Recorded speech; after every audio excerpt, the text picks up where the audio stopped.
만약 헤어진 전 연인이 몇 년 동안 당신의 정보를 캐고 다녔다면 여러분들은 어떠실 것 같습니까? 2010년 12월 일본 가나가와 현 광고 회사에서 디자이너로 일하고 있었던 그녀는 최근 개인적으로도 일을 시작하게 되었는데요.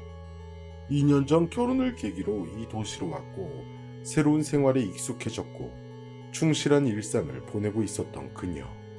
그러나 어느 날 그녀의 핸드폰에 낯선 주소에서 온 메일이 한 통 도착했습니다. 그 메일을 열어본 순간 그녀의 얼굴은 새파랗게 질려버렸습니다. 너만 행복해지려고 하지마.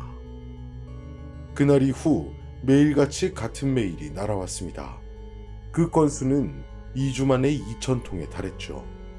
행복한 나날을 보내던 여성에게 찾아온 기분 나쁜 메일. 일본에서 일어난 스토커 살인 사건. 스토킹 기간은 무려 6년이었다고 합니다. 2006년 9월 일본의 도쿄. 상담사를 찾아간 한 여인. 그녀는 2개월간 잠을 잘 수 없을 정도로 큰 스트레스를 받고 있었습니다. 테이블 위에 놓여진 세 대의 휴대폰 화면에는 한 남자로부터 전송된 메일이 있었죠. 너만 행복해지는 건 용납할 수 없어. 나 오늘 자살을 시도했어. 너 때문이야. 이 메일들은 2개월 전 헤어진 전 연인이 보낸 메일이었습니다. 매일같이 날라오는 원망 섞인 전 남친의 메일에 그녀는 완전히 지쳐 있었죠. 상담사 또한 끊임없이 날라오는 메일에 당황할 수밖에 없었다고 합니다. 그럼 그녀에게 메일을 보내는 이 남자의 정체는 무엇이었을까요? 약 2년 전인 2004년 10월. 그날 그녀는 체육관에서 열리고 있던 배드민턴 동호회에서 배드민턴을 치고 있었습니다. 오늘이 첫 참가신 거예요? 되게 잘 치시네요. 말을 건넨 사람은 배드민턴 동아리에서 코치를 맡고 있는 남성이었습니다. 여고에서 비정규직 강사로 일을 하고 있기도 했죠.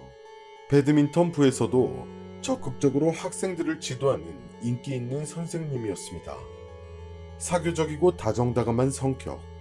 그녀의 눈에도 충분히 매력적인 사람으로 보였죠. 이 사람이 남자친구라면 분명 행복하겠지? 이후 꾸준히 연락을 이어가던 두 사람은 사귀기 시작했고 결혼까지 생각하는 사이가 되었다고 합니다. 사귄 지 1년 정도 지났을 때 전철이 늦어져 그날 그녀는 약속 장소에 몇 분 늦게 도착하게 됩니다. 그런데 그는 그녀의 사과를 받아주지 않았고 얼굴을 쳐다보지도 않았다고 합니다. 미안하다며 기분을 풀어주려고 노력했지만 결국 이날 그의 기분은 나아지지 않았죠. 그런 관계가 계속 지속되었고 그는 노골적으로 그녀에게 갑질을 하기 시작했습니다. 무엇보다도 곤란했던 것은 바로 남자친구의 집착이었습니다.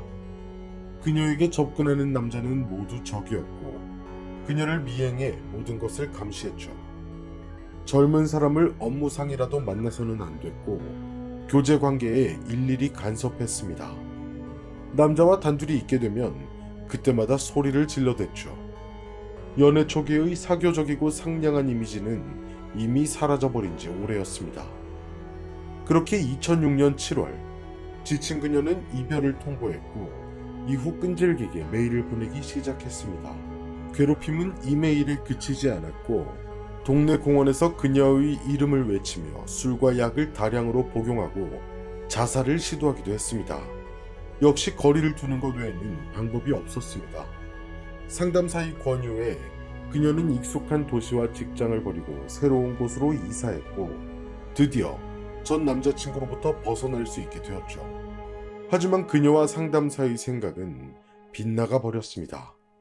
애초에 그는 이사를 한다고 해서 도망칠 수 있는 사람이 아니었던 것이었죠. 헤어진 지 4년 후인 2010년 12월 광고회사에서 디자이너로 일하던 그녀는 2년 전 같은 직장의 남자와 결혼을 했고 이 도시로 왔습니다. 새로운 환경에 익숙해지기 시작했고 돈도 벌고 많은 경험을 하고 싶었던 그녀는 SNS에 자신의 프로필을 등록하고 개인적으로 일을 하기 시작했습니다. 그러던 어느 날 그녀의 휴대폰에 발신자 미상의 메일이 한 통 도착합니다. 그 내용을 열어본 순간 그녀는 그 자리에서 얼어붙었죠. 그 내용은 너만 행복해지는 건 용서하지 않겠다는 내용이었습니다. 그 메일은 4년 전 도망쳐 나온 전 남자친구로부터 온 메일이었고 이후 2주 만에 2,000통의 메일이 도착. 그녀는 그저 공포에 떨 수밖에 없었습니다. 그럼 어떻게 그가 그녀의 주소와 직장, 핸드폰 번호를 알게 된 것일까요? 그녀는 4년 전에 모든 것이 끝났다고 생각했습니다. 그가 연락처를 알 수 있었던 이유는 업무상 SNS에 등록한 개인정보 때문이었는데요. 여자친구와 연락이 끊긴 후 그는 우울증을 앓게 되었고 교직도 그만두고 집에만 틀어박혀 지냈다고 합니다. 그런 와중에도 그녀의 전 직장의 친척인 척 전화를 거는 등 모든 방법을 동원해 그녀의 흔적을 찾고 있었죠. 그러던 중 그녀의 SNS를 발견하고 연락처를 알아내는 것은 시간 문제였죠. 그리고 SNS를 보고 그녀가 결혼했다는 사실을 처음 알게 되었습니다. 4년 만에 발견한 그녀는 많은 것이 바뀌어 있었죠. 이 남자는 더 이상 분노를 억누를 수 없었고 그 후 연일 그녀에게 협박성 메일을 보냈습니다. 그녀는 결국 경찰에 신고를 했지만 3개월 후 다시 그에게서 메일이 날아오기 시작했죠. 죽여버리겠다는 협박 메일이 하루에 100통 가까이 날아왔습니다. 그 메일의 내용도 회를 거듭할수록 과격해졌고 무엇보다 당황스러웠던 것은 그녀의 주변에도 피해가 미치기 시작했다는 것이었습니다. 그녀의 도쿄 시절 회사 동료의 자택에 무단으로 대량의 택배를 배달시키는 등 그녀가 싫어하는 일이라면 무엇이든 했습니다. 그녀는 재차 경찰에 신고했고 결국 전 남자친구는 체포되었죠. 그렇게 2011년 9월 협박죄로 기소된 그에게 징역 1년에 집행유예 3년의 판결이 내려지면서 사태는 일단락되는 듯 했습니다. 협박죄로 유죄 판결을 받은 지 약 1년 후인 2012년 11월 오후 2시 길 모퉁이에 서서 멍하니 한 곳을 응시하고 있는 한 남성. 그 남성이 응시하고 있는 집은 바로 그녀가 사는 집이었죠. 드디어 찾았다. 그는 그대로 그녀의 집을 향해 걸음을 옮겼습니다. 1층 창문을 통해 침입한 남성. 그의 존재를 금방 알아차렸지만 이미 때는 늦었었죠. 남성에게는 더 이상 잃을 것이 없었습니다. 그의 손에는 날카로운 쇠붙이가 들려 있었고 도망치는 그녀에게 몇 번이고 그것을 휘둘러댔죠. 그녀는 영원히 돌아올 수 없는 사람이 되었습니다. 그 후 그는 그녀의 집 2층 베란다 난간에 끈을 감고 목을 메어 스스로 목숨을 끊었습니다. 이메일 주소는 어떻게 알아냈다 쳐도 집 주소는 대체 어떻게 알아낸 것일까요?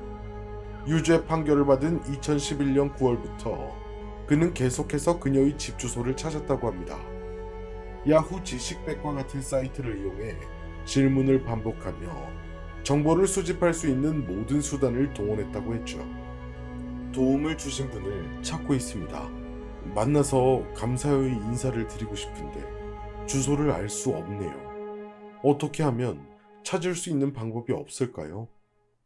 그가 올린 질문은 400여 건에 달했습니다. 그 중에는 흉기나 형법에 관한 질문도 있었기에 애초 그가 좋지 않은 생각을 하고 있었다는 것을 알 수 있었죠. 이후 그는 탐정에게 그녀의 주소 조사를 의뢰했습니다. 남편을 4층의 시청에 문의한 결과 주소지를 파악할 수 있었고 결국 그 주소는 그의 손에 넘어가게 되었죠. 그녀는 전 남친의 스토킹에 대한 트라우마 때문에 자신의 정보를 열람하는 데 제한을 신청한 상태였지만 담당 직원은 열람 제한 여부를 확인하지 않았고 정보를 넘겨주었습니다.